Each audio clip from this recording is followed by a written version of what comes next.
Kerajaan Mataram merupakan salah satu kerajaan besar di Nusantara yang memiliki dua fase penting dalam sejarahnya, Mataram kuno yang beragama Hindu-Buddha, dan Mataram Islam. Kedua kerajaan ini berkembang di wilayah yang sekarang menjadi bagian dari Jawa Tengah dan Yogyakarta. Awal berdirinya Mataram kuno didirikan pada abad ke-8 Masehi di Jawa Tengah. Kerajaan ini pertama kali disebut dalam Prasasti Canggal, 732 Masehi, yang dikeluarkan oleh Raja Sanjaya, pendiri dinasti Sanjaya. Pada masa Mataram kuno, terdapat dua dinasti utama, yaitu Sanjaya yang beragama Hindu dan Shailendra yang beragama Buddha. Dinasti Shailendra dikenal sebagai pendiri Candi Borobudur pada abad ke-9. Mataram kuno mencapai puncak kejayaannya dengan pembangunan berbagai candi besar seperti Candi Prambanan dan Candi Borobudur. Pada abad ke-10, Empu Sindok memindahkan pusat kerajaan ke Jawa Timur. Perpindahan ini diduga akibat bencana alam atau ancaman dari Sriwijaya. Berdirinya Mataram Islam didirikan oleh Ki Ageng Pemanahan pada abad ke-16, dengan dukungan Kesultanan Pajang. Setelah Ki Ageng wafat, putranya, Sutawijaya, Panembahan Senopati, memperluas kekuasaan Mataram. Panembahan Senopati pada tahun 1584 sampai tahun 1601, memperkuat Mataram dengan menaklukkan daerah sekitarnya, termasuk wilayah pesisir utara Jawa.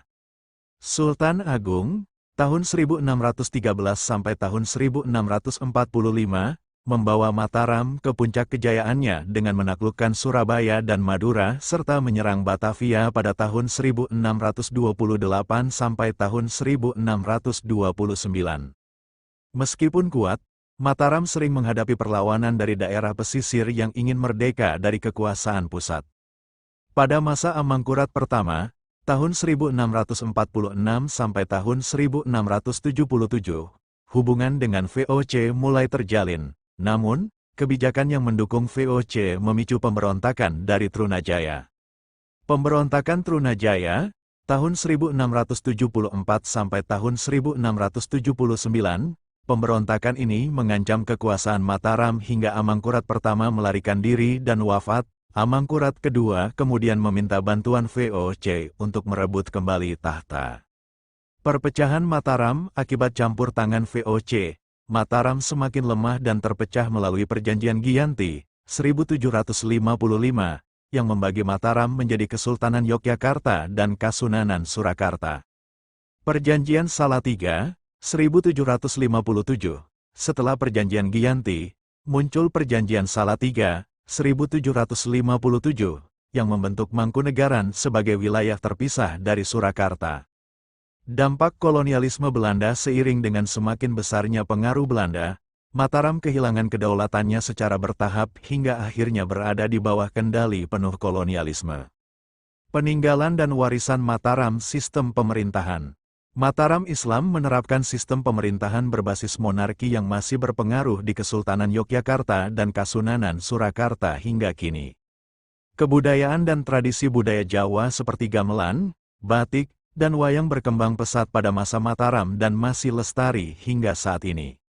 Sistem kepercayaan Mataram dikenal dengan ajaran kejawen yang merupakan perpaduan antara Islam dan tradisi Hindu-Buddha. Sistem bahasa Jawa dengan tingkat tutur seperti ngoko, madya, dan krama berkembang pesat pada masa Mataram. Arsitektur istana dan keraton. Banyak bangunan istana dan keraton di Yogyakarta dan Surakarta merupakan peninggalan dari tradisi Mataram Islam. Meskipun telah runtuh, Mataram memiliki peran penting dalam sejarah nasional, terutama dalam melawan kolonialisme Belanda. Hingga kini, nama Mataram masih dikenang sebagai simbol kejayaan kerajaan di tanah Jawa dan menjadi bagian penting dari sejarah Indonesia.